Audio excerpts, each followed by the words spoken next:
Can you all see my screen? Yes, yes. Perfect. Thank you. Thank you.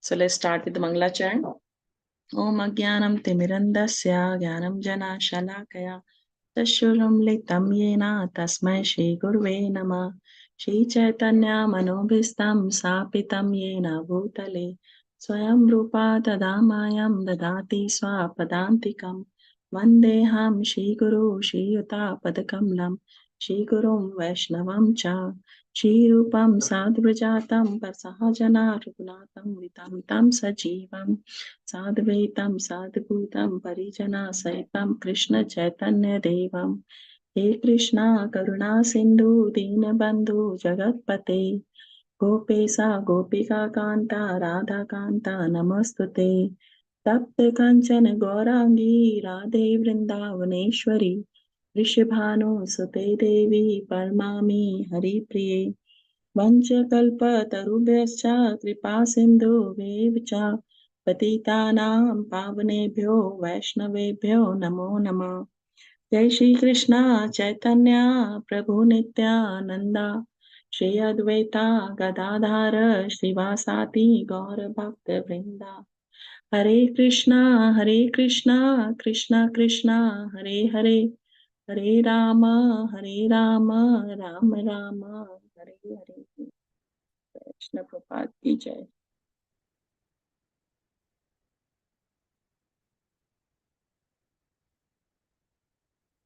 Jai.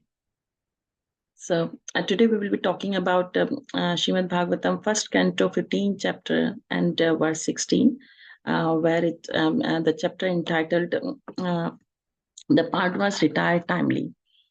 So we'll start with the Sanskrit and then English translation.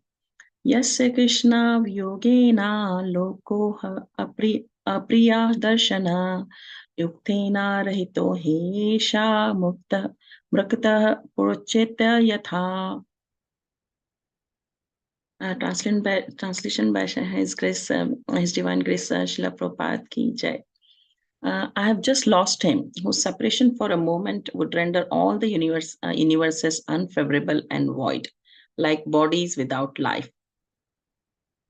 Actually, for a living entity, there is no dearer than the Lord. The Lord expands himself by innumerable parts and parcels as Swamsa and Vibhinamamsa. Paramatma is the Swamsa part of the Lord, whereas the Vibhinamamsa part are the living beings. As the living beings is the important factor in the material body, for without the living being, the material body has no value. Similarly, without Paramatma, the living being has no status quo.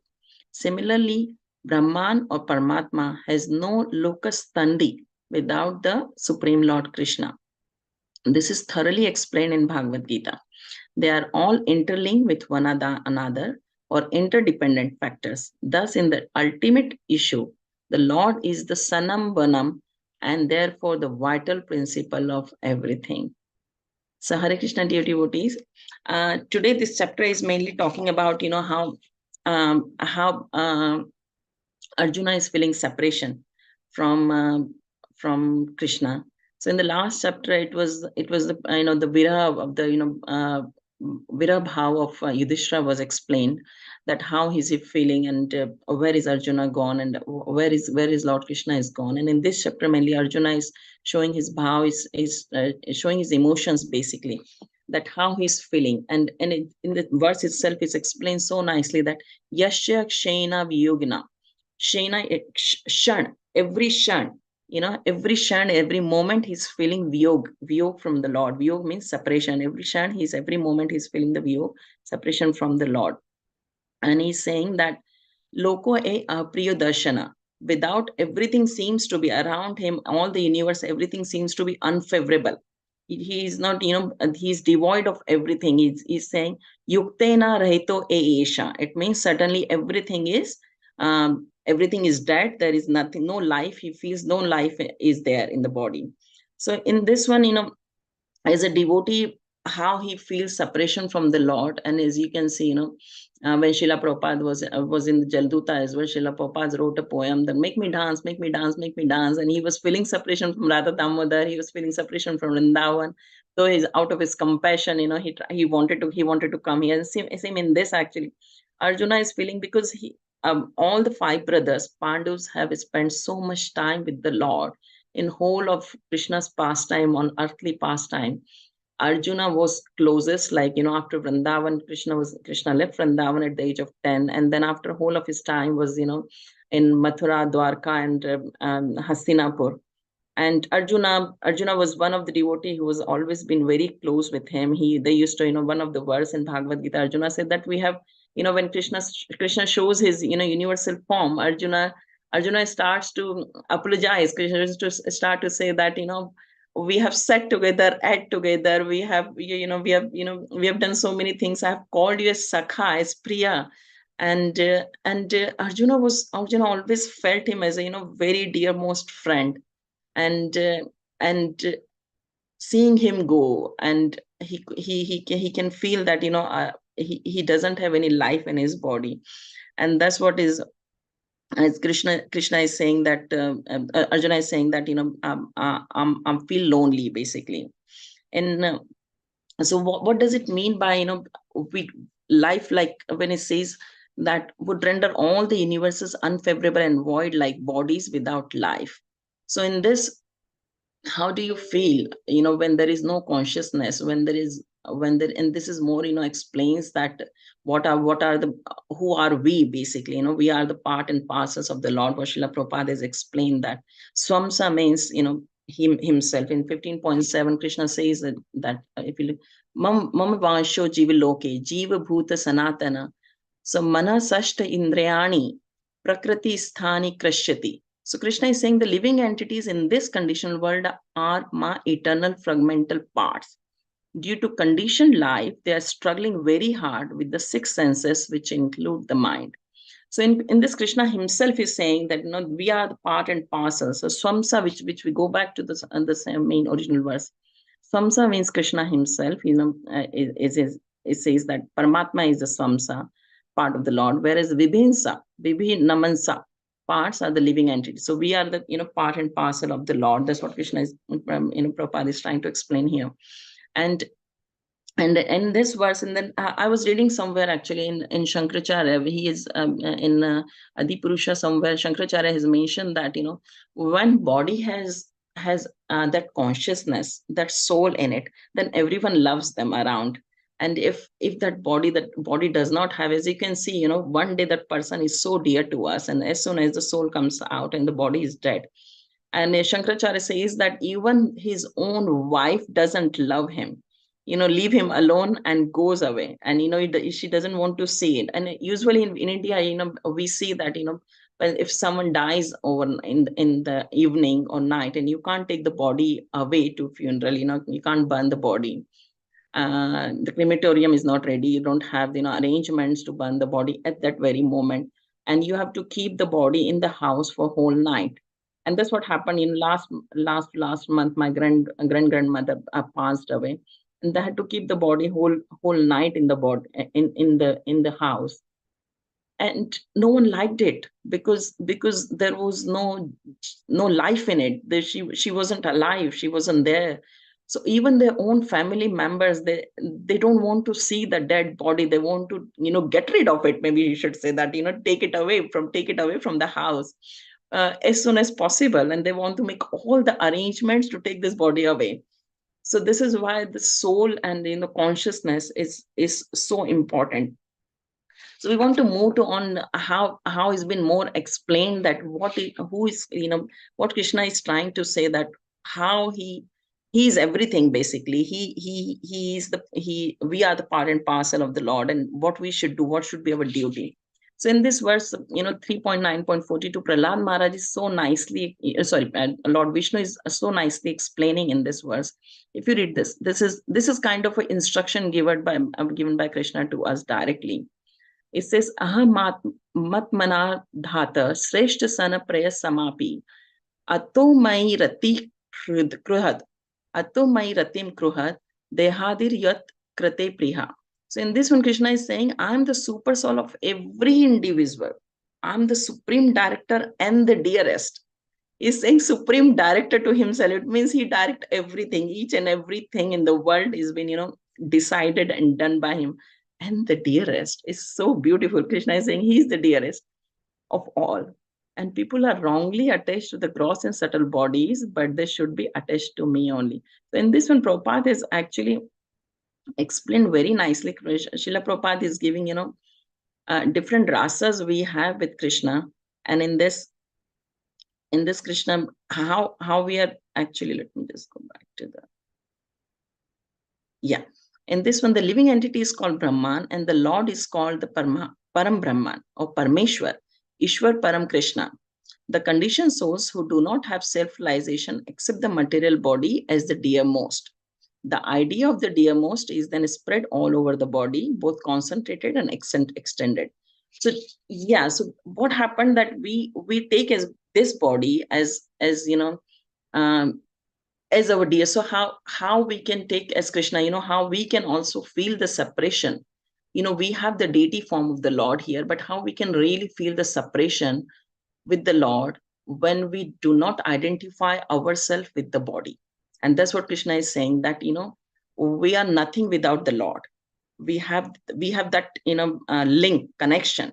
That is, and this is where Prabhupada is also saying that because of the conditioning around us, we do not have that realization that, and we take this material body as the dearest. And however, Lord is saying that He is the dearest.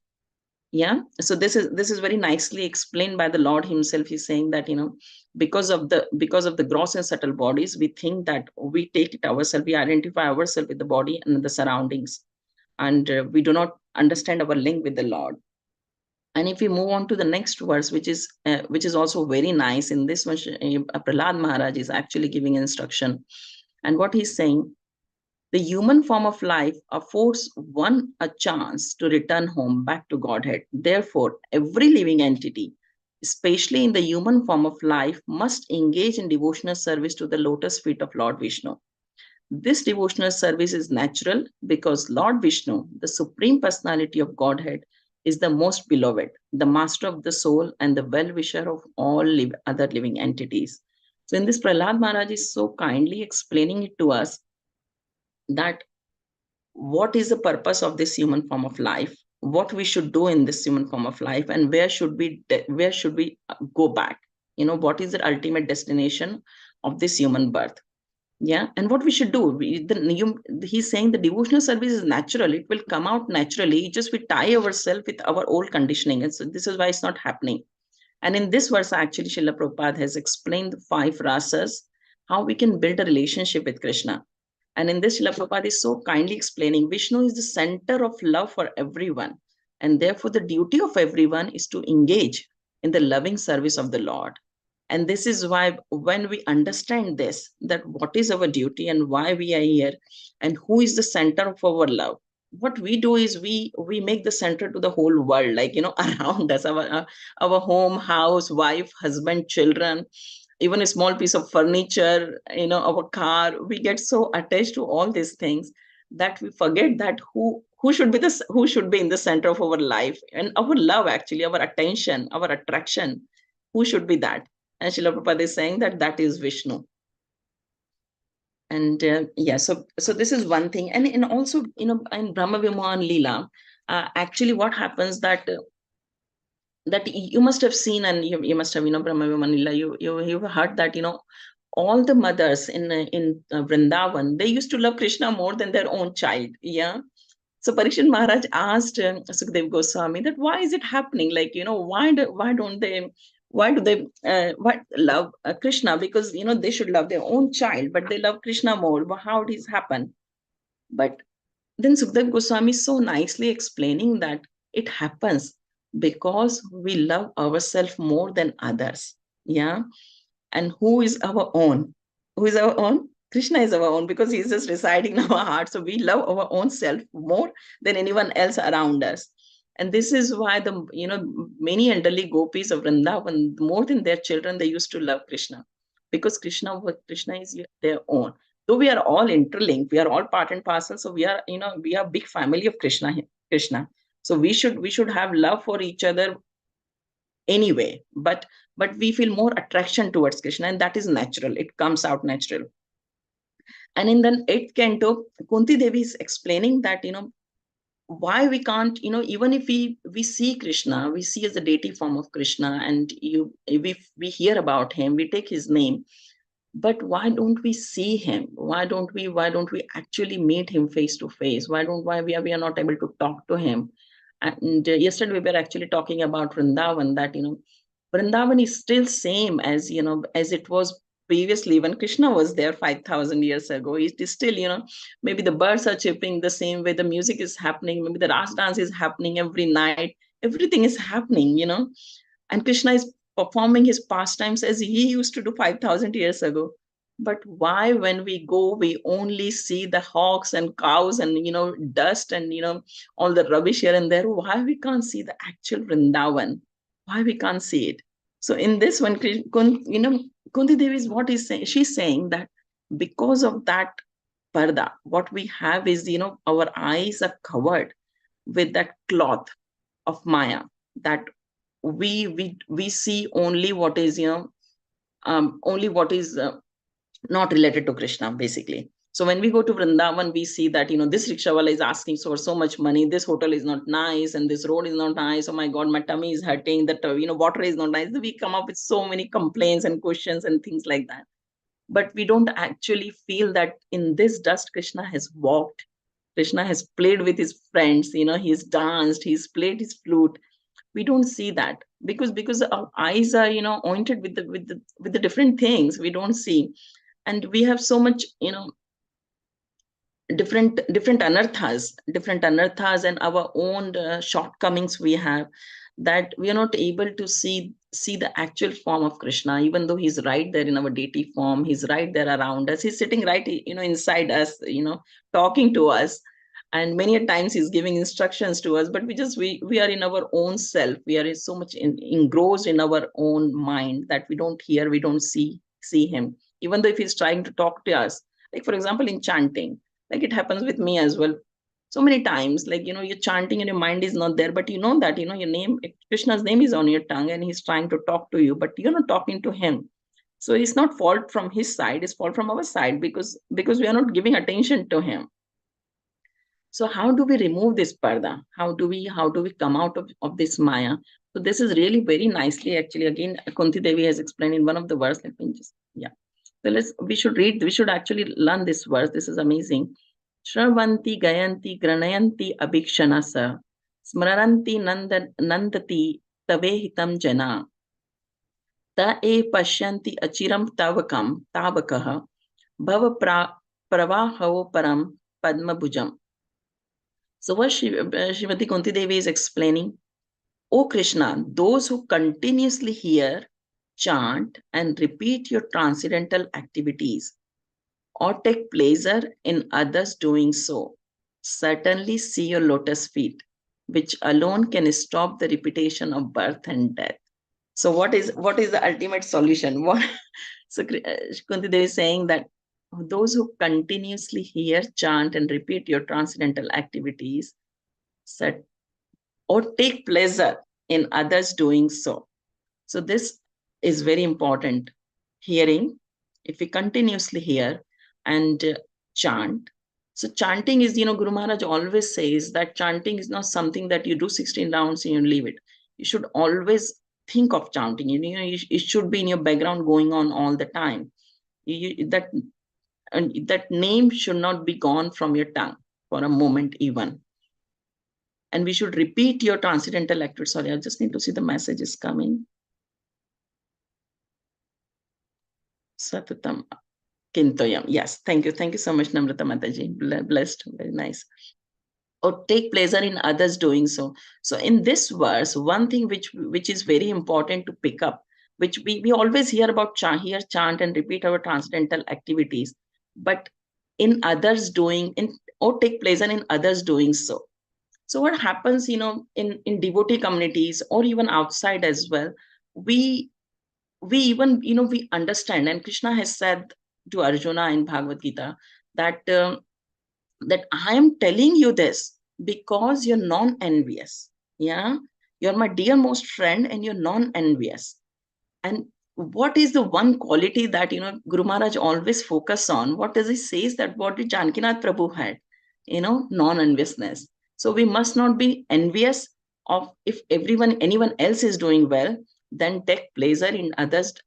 Like you should take pleasure in that too. That yes, this person is serving Krishna so nicely. Yeah, this person is distributing books so nicely. This person is doing deity worship so nicely. Anything. So we should glorify.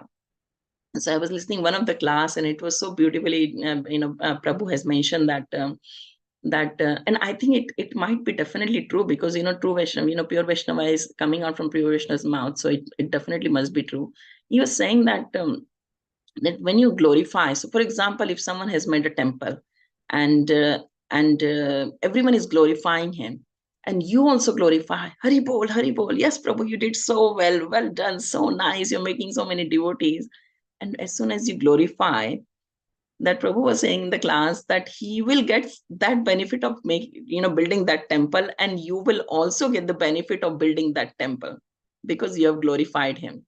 So question may be asked that how is that possible? He has spent so much time, energy, devotion to this particular service, and he has done it. How can you just by saying two words, you can get the same benefit as he is getting it?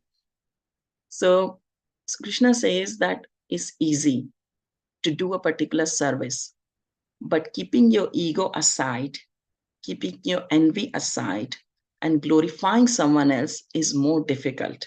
So even if you have said those two words, Hari Bol, you have done well. This is so nice service. And that is most difficult thing. If you're doing that, Krishna will be very, very pleased with you. So this is why in this verse, so nicely is being said, or take pleasure in other doing so, being non-envious. Certainly, see your lotus feet, which alone can stop the repetition of birth and death. So this is what we want. Don't we want to come out of this? How many births we will take? How many times we will sit in the same womb, like, again and again, we will go through the same pain and birth, old age and disease. We will have to, it was said in Yudhishthira Maharaj and Bhishma Dev, when Krishna takes to Yudhishthira Maharaj to Bhishma Dev, that and they take the instructions from him. He was in his deathbed, and Yudhishthira, even though Krishna was Krishna could give him the instruction, but he takes him to Yudhishthira, to Bhishma Dev, and asks him. So Yudhishthira Maharaj says that what is that one thing that very, very surprising? What is that one thing? And Bhishma Maharaj says that everyone lives like they're not going to die, and they die as if they have never lived. So this is how we lived, maybe in devotee community we understand, and we try to change our life, but still it's very difficult. However, we I can see in devotees, like they make an effort to change their life, and this is what the purpose of the human life, that we have to have that vision, that where do we want to go, what is my ultimate destination, where am I going to go after this life? Maybe one more birth, two more birth, five more birth, how many birth I want to take, before I go to Krishna. Do I want to end it in this life? Then we have to act quickly. If we think that yes, that's fine, it's okay, one more birth, that's fine Krishna, maybe five more birth, that's fine Krishna, and that's fine as well. Even 10 birth is fine, but we have to have that vision, that desire to attain what? Krishna's lotus feet. That is our ultimate destination. And coming back to the original point, what has been, here said, that filling the separation, we have to always remember this is, so coming back to, all that we have gone through a number of things, but what is the ultimate destination of us as being a human being? So always we have to have this thing in our mind, that what do we want to do with us, with our body, and everything around us, like our family, where do we want to take them, and where do we want to take ourselves, as in birth and death. The more we have the urgency of this, the more we understand that our ultimate destination is Golok Vrindavan. We want to see Krishna face to face. We want to serve him, either in material world or spiritual world. We just want to serve him. That's all the purpose of a devotee is, that we want to serve him. And if we have our mind fixed up, then we will go in that direction.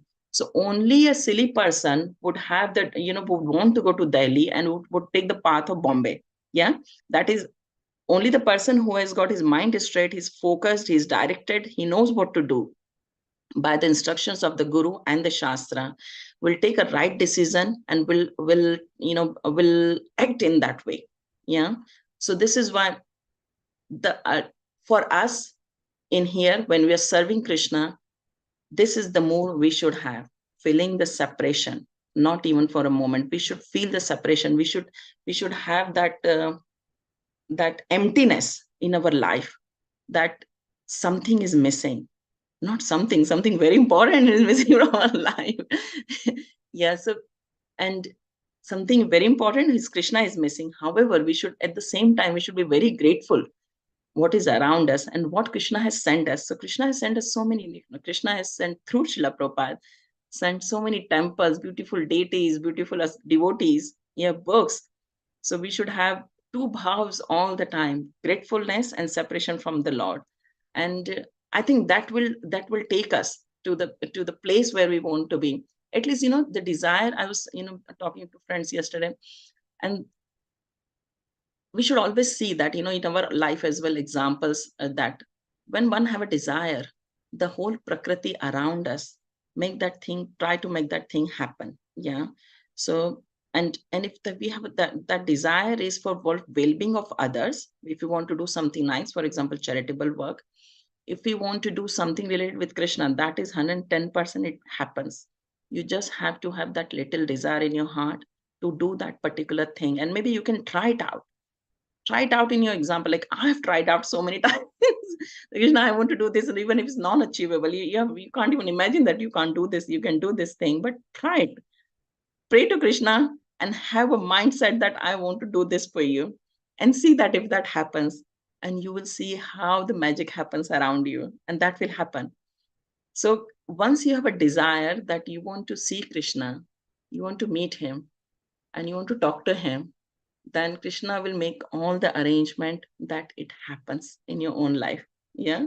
So I'll stop here. Sorry, I couldn't I couldn't go more in detail, but and can't talk as well much as well. But I hope I have contributed something. I have served Guru Maharaj and Srila Prabhupada in his mission, and I have given something which would have helped you in your spiritual journey. And it is definitely, talking about Krishna's pastimes, it is definitely so purifying and uplifting to all of us, and especially myself. So thank you so much for your time and patience hearing me.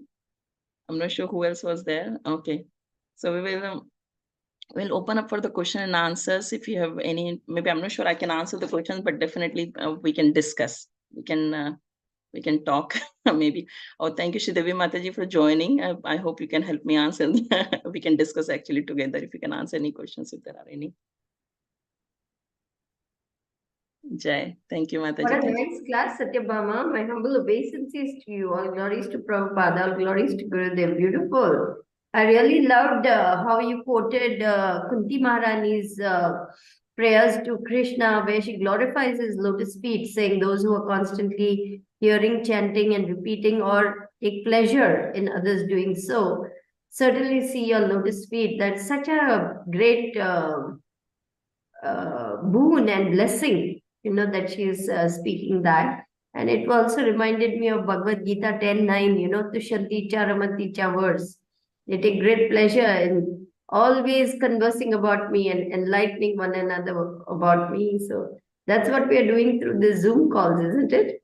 So thank you very much for today's class. Yes. Any other comments, realization? It would be nice to hear. How do you feel separation, maybe? If you feel I don't.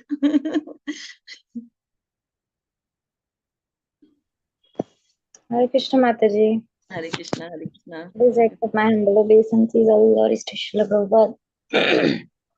Excuse me. All glories to Srila Prabhupada. All glories to our Gurudev. All glories to the wonderful Vaishnavas here. Thank you for the wonderful class. It reminded a lot of things. Just recently, I was in a lecture at the local temple, and there was one nice thing what Vishwarup Prabhu told here. He's a very nice speaker. So you were mentioning about Vrindavan that these days we go, we just see hogs, we just see you know dirt around, but when we see through the eyes of saints, actually that is the Vrindavan there. So he was talking about himself that he goes and even preaches in the areas where lower caste people stay. So they're called bhangis. They are called bhangis. So usually people there, they are like okay, they keep they keep them separately and all that. So the caste system and all is still there. So he was going in that area, and he says that even though going in that area, we have to be conscious enough that we don't make them feel that okay, they belong to that caste. No, they have all opportunities, to approach to Krishna. So we have to see in that way, because that is how the saints of Vrindavan see. They say that those who are the sweepers of Vrindavan, they are all the time in the Vraj Raj. That is how they see. They sweep Vrindavan, and they are all covered with Vraj Raj. So this is the eyes of the saints of Vrindavan. So yeah, that reminded me of that. It was wonderful how they see the world and how we see it. Yeah. Thank you for this wonderful class. Hare Krishna. Hare Krishna. Thank you so much. Anyone else?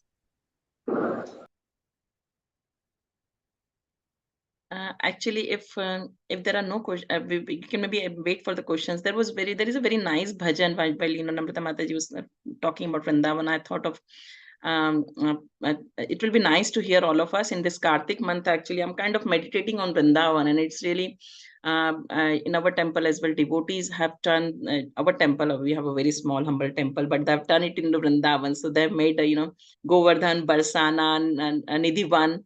All this Madan Mohan temple, all these 7 temples were crafted by hands by devotees, and they have made it so beautifully. So I've been meditating, and this bhajan by Narottam Das Thakur has been keep coming in my mind, and it'll be really nice to hear that together. Is that okay if I play that, share that with yeah? And it'll be nice if you can keep on mute, but sing it loudly. Let me just share. Let me just open it first, and then I'll open.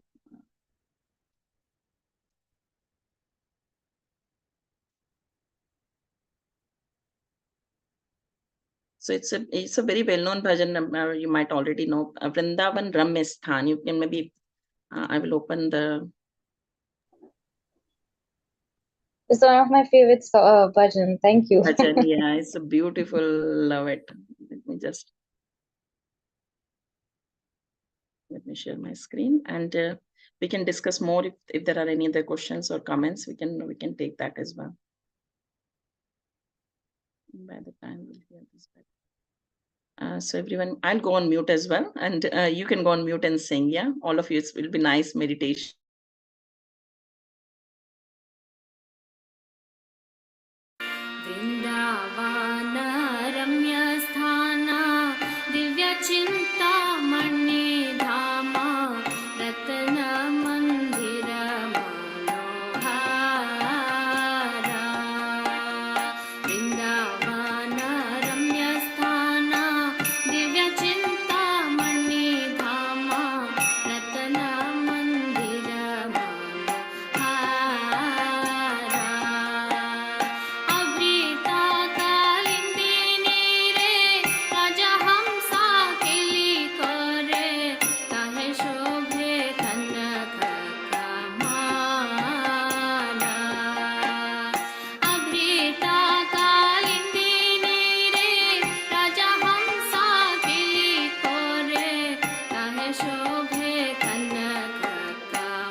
Yeah, did everyone enjoyed it?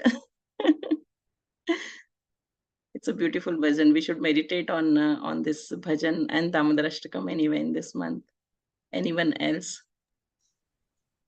Or question, comments, anything? Yes, Raj. Yes, Raj, please go ahead. Hare Krishna, please accept my humble obeisances. All glories to Srila Prabhupada, all glories to Guru Maharaja. You're talking about desire, everything stemming from desire. And sometimes we hear a lot about having the desire and that being the root of everything in spiritual life. And sometimes, like in the Damodara pastime, for example, we hear about, it's often quoted about, it's all about endeavor. Krishna needs to see your sweat, your tears, your exhaustion from your endeavor. And sometimes we hear about mood, have the right mood, wherever, like you're talking about Vrindavan. If we're in Vrindavan, we have to have the right mood. So what is it? What's the important one that we should be striving for and feeding and developing, and how do we do that? I think it's all, Prabhu, what I have felt that, that mood come from the desire, that, if you have a desire to do something. So even in our material life, like, for example, if I'm a student and if I've destined my mind to become a doctor. Yeah. So I will put all the endeavor and all the efforts in that one thing. I would study medicine. I would find the best college. I would spend day and night and everything to reach that goal of my life. So if you have, this is what I was saying, that, you have to focus your mind. You have to think that what do you want to do with your life? And that will bring everything to perspective. Then your mood will be right and you will put your effort into it. Yeah. So first our mind is set, then it's known, isn't it, that once we know what we want to do, where we want to go, what we want to achieve in our life, then we work towards it with that mood, and then Krishna will like that mood. Yeah. So behind, like, so many times Krishna is not looking at what you're doing. Krishna is not looking at your actions. He's looking at your intentions, in what intention you're doing it. So even if you're working day and night, but you don't have the right intention behind in your mind, and you're not right not in the right mood, then Krishna is not going to accept it. Like, for example, you make 56 items for Krishna and you think that, wow, I've done a great job, I'm serving so nicely to the Lord. He's not going to even eat anything from there. He's going to go and eat your karma bai's khichdi. That's how the Lord is like. So Krishna is definitely, endeavor is definitely required to reach to Krishna. And I'm not sure, but I disagree that he want to see our sweat. He's not after that. He doesn't want to see any blood or sweat. What he want to see is the true desire. Is the sense of meeting him, and separation. That's what he's looking for. He's only after the ras. He's only after the test of love. He's not after your endeavor. You spend day and night. You do whatever. You write. You write books. You do whatever you want to do. But as long as you're not in the right mood, your endeavor will be wasted. So Krishna is looking at your mood, and that mood will come if you have a desire. Does it make sense? Sorry, I'll just entangle everything. Yeah, it's kind of when you talk about, like, in the Damodara pastime, they talk about the two fingers short on the ropes, don't they? And they say endeavor and mercy. So that makes me feel like endeavor must be really important. Yes, endeavor is definitely important, and I would say, I'm not saying that don't give you work hard to achieve Krishna. Endeavor is definitely required, but endeavor has to be done in the right mood, and then it is accepted, and then it is accepted very nicely. Like, for example, Yashoda Maya was running and she was sweating like anything to tie Krishna, and Krishna accepted it. So endeavor is definitely required in everything. Even the gopis, in the Radha Kund appearance day, we must have heard, 2-3 days before, when all the gopis took their bangles off and that they were trying to make a hole, they were trying to make a pond. And Krishna looked at that endeavor. Millions of the gopis took their bangles off and they were trying to, take, and that kund still exists. Underneath Radha Kund, that kund still exists. So Krishna looked at their sweat. Krishna looked at that endeavor. And then he was so pleased and touched that he asked all the rivers to come and be present in Radha Kund. So that is what is required. Endeavor is definitely required, but you have to make the endeavor for sure. Does it help? I'm thinking, like, how do you get the desire then? How do you nurture that and develop it? Yeah, desire will come, Prabhu, as soon as we realize that this world is not for us. And as soon as we realize that we are suffering here, then that desire will come. So that urgency has to come. And this is why it's said that, the opposite situations comes in the life. Those are very helpful. Like, for example, the life of Kunti Maharani, life of Prahlad Maharaj, the more they struggle, the more they got attached with the Lord. Yeah. With the Pandus as well. All the 4-5 Pandus, that they had a tough life. The Vidura faced insult in his family, and that's how he left home and he went to pilgrimage. So many stories, pastimes, we see that the opposite situations in the life, the more we are comfortable with with everything around us, the more wealth we have, the more we have very loving and caring and so maybe passionate family around us. We can't do this. We have to have sometimes those struggles in the life that brings us closer to the Lord, that there is no one except him. And the day we realize that there is no one except him, the day we will have desire that I want to see him, I want to go back, I want to meet him. I think, yeah. So yeah, that's how I feel. Maybe everyone has a different experience in bhakti, but I feel the opposite situations does help connecting with the Lord. Thank you. But is it okay to have the desire to have the desire? Yes, why not? Have a desire. Yesterday, same thing. I was actually in the temple as well. We giving this, the Damodar classes every day. So we were talking about, and I was telling everyone, I just want you to have a desire to go Vrindavan, because many of them have never been to Vrindavan. And I was telling them, my aim is just for you to have a desire to go to and see Vrindavan. Just have a desire, and then Krishna will make it happen.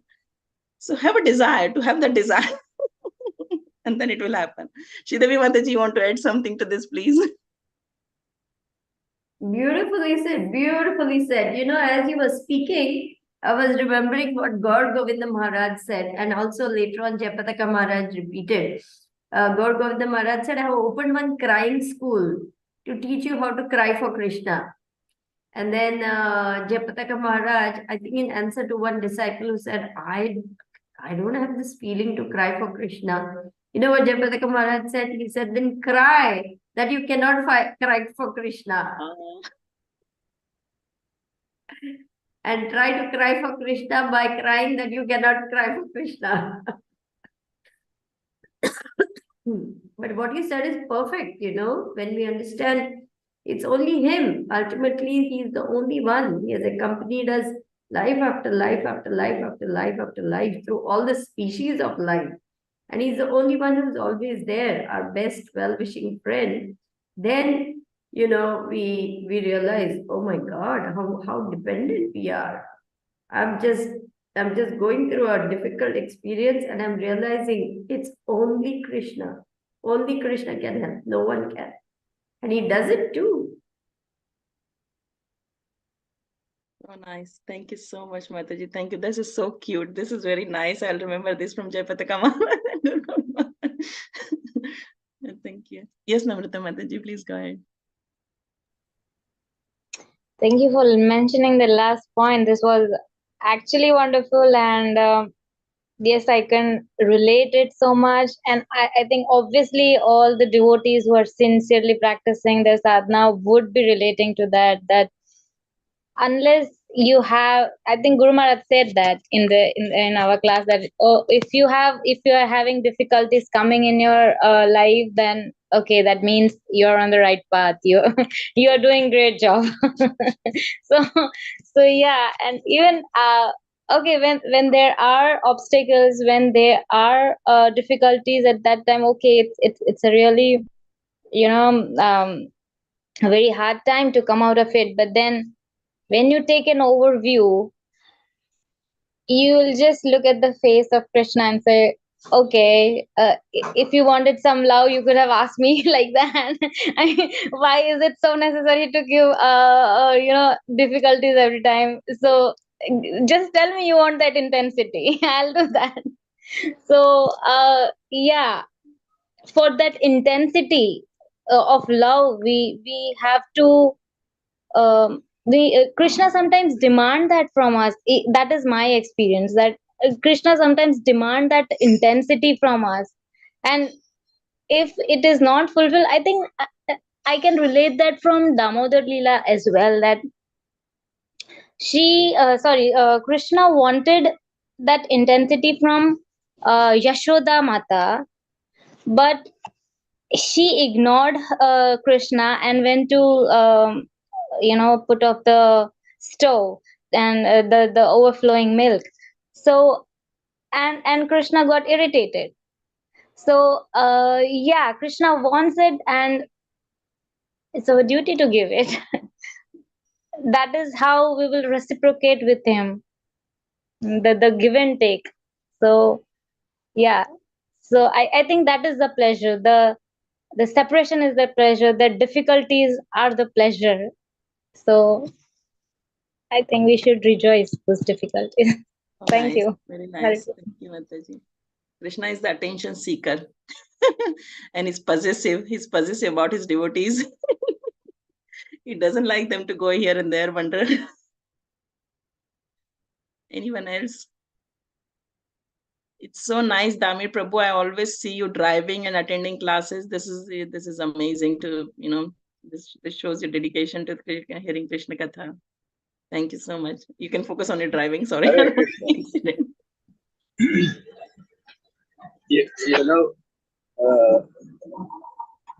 In order to do nothing, we have to do endeavor. Just to do nothing, we have to do some endeavor. Yes. We cannot avoid endeavor in our life. Hare Krishna. The lecture Hare was Krishna, good. Prabhu. Thank you. Very nice to hear from you, Prabhu. Thank you. Hare Anyone else? If there's nothing, then we can close the class now. Thank you so much for your time, patience, tolerating me, hearing this time, and I really enjoyed the association of all of your devotees. Thank you so much, Devi Mataji. Thanks for being there. Hare Krishna. Srila Prabhupada ki jai. Panchakalpa tarubhyascha kripa sindhubhevcha patitanam Pavanebhyo Vaishnavabhyo namo namah. Jai Srila Prabhupada ki jai. Srila Gurudev. Jai. Thank you. That was a nice class, Satyabhama. Thank you. You're very kind, Mataji. Thank you very much. Hare Thank Krishna. you. Thanks, Mataji. Hare Krishna. I agree with Sri Devi Mataji. It was really nice class, Satyabhama. Thank you for it.